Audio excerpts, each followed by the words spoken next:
जय श्री कृष्ण। भाग 16। वीरमदेव जी मीरा से विवाह के प्रस्ताव के बारे में पूछते हैं। मीरा का जवाब। बाबूजी हुकुम। रुंदेकंठ से मीरा केवल संबोधन ही कर पाई। ढलने को आतुर आंसुओं से भरी बड़ी बड़ी आंखें उठाकर उसने अपने बड़े पिता की ओर देखा।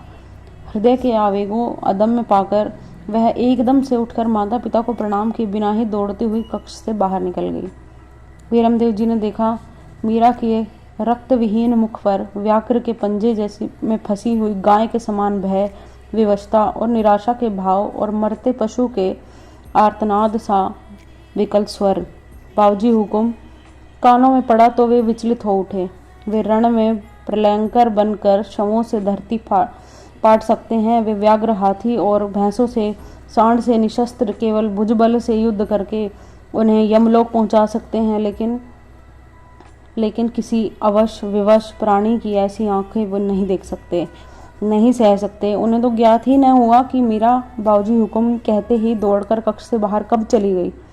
मीरा शीघ्रतापूर्वक सीढ़ियां उतरती चली गई। वह नहीं चाहती थी कि कोई उसकी आंखों में आंसू देखे, अतः जितना शीघ्र हो सके इस जगमगाते महल और चौक को वह पार कर जाना चाहती थी। जिसने भी उसे दौड़ते हुए देखा चकित रह गया। किसी ने तो पुकारा भी, क्या हुआ भाई साहब, इतनी तेजी से कहाँ पधार रही हैं?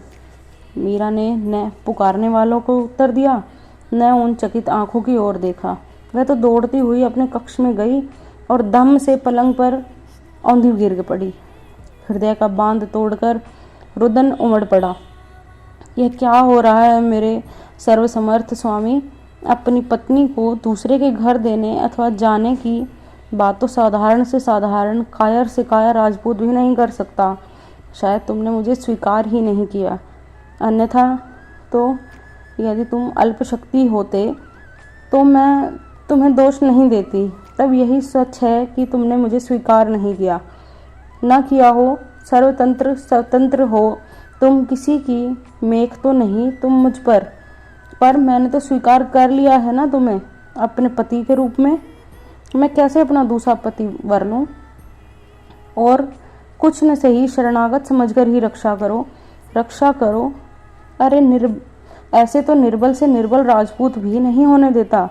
यदि कोई सुन भी लेता कि अमुक कुमारी ने उसे वर्ण किया है, तो प्राण प्रण से वह उसे बचाने का, अपने यहाँ लाने का प्रयत्न करता है। तुम्हारी शक्ति तो अनंत है। करुणा वरुणालय हो, शरणागत वत्सल हो, पतित पावन हो, दीन बंधु हो, अनंत सौंदर्य परावर हो, भक्त भयहारी हो। कहाँ तक गिनाऊं? इन्हीं बातों को सुन सुनकर तो हृदय में आग लगी।